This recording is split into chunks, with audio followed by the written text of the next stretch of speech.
Hi everyone, I am Selena and welcome to Perima's Kitchen. Today I'm making a lamb curry. I'm cooking it outside and I'm using some wood. Nothing tastes quite like lamb curry cooked on an open flame. That fire food really slaps. It is delicious. Please excuse the quality of the video. We tried to do as best as we could under the circumstances. It was quite windy, but here goes. I hope you enjoyed this recipe. As usual, all the ingredients will be found in the drop-down description below. However, I will go through it with you briefly. I've diced 2 onions, liquidized about 5 tomatoes. You've got your oil, all your spices, curry leaves, green chilies, star-anise, bay leaves, cinnamon sticks, fresh Dhania potatoes, and let's get to it. Once your oil is hot, add your fresh curry leaves, your star-anise, your cinnamon, your bay leaves, as well as your green chilies.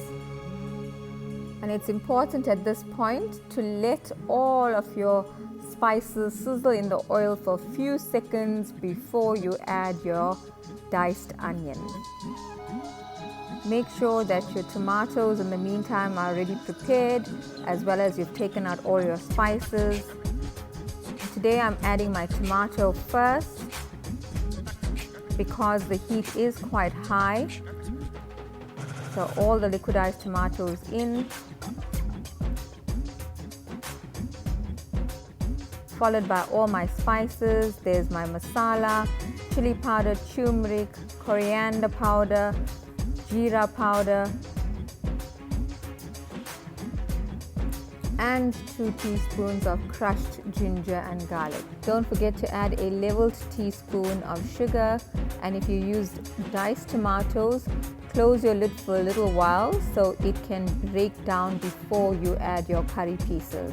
I'm now adding all of my lamb curry pieces, and I'm using approximately a kg of lamb today. Once you've added all your lamb curry pieces, remember to have your potatoes all ready, as well as some boiling water. We don't have to wait very long for the lamb. We only need about 10 to 15 minutes before we start adding our potatoes. If you're using up-to-date potatoes, you won't need a lot of time. And if you're not using up-to-date, my suggestion is to make sure you pierce all of your potatoes before you add it. Let's sear all of the lamb curry pieces in the pot, and we're now going to close the lid for a few minutes.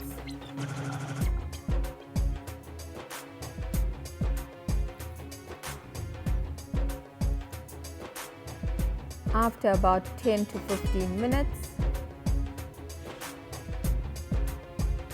you can mix everything through, and then you can proceed to add your salt to taste. I'm adding both my salt and my sugar because I forgot to put my sugar in earlier, but I did remind you in the video itself.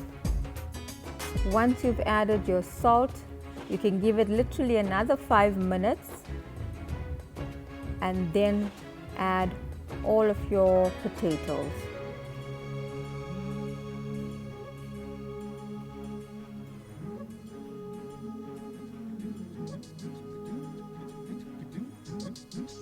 I'm now ready to add my potatoes.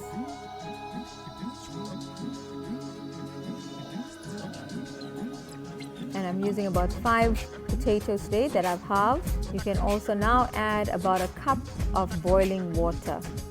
You rather add less than more, so if you need to top up, you can. I also just added a little touch extra of salt. Mix thoroughly, and we're going to close our lid and cook for another 25 minutes until the potatoes are ready. And here you go. Your lamb curry is ready. Garnish with some fresh coriander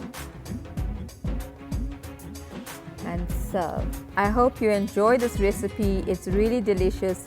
Remember to always adjust the spice levels according to your own preference. Mine is purely a guideline. I do, however, use less spices in a lamb curry than I do in a mutton curry. It's also the flavors of lamb is a bit more subtle than that of mutton, so we don't want to overpower it. We also need sufficient spice in that gravy. The reflection, you can't see the exact gravy, but there was gravy for days. It was so delicious. Thank you for watching, and please remember all the ingredients used, including the quantities, will be found in the drop-down description below. Please subscribe. Kindly hit the notification bell so you are notified when a new video is uploaded.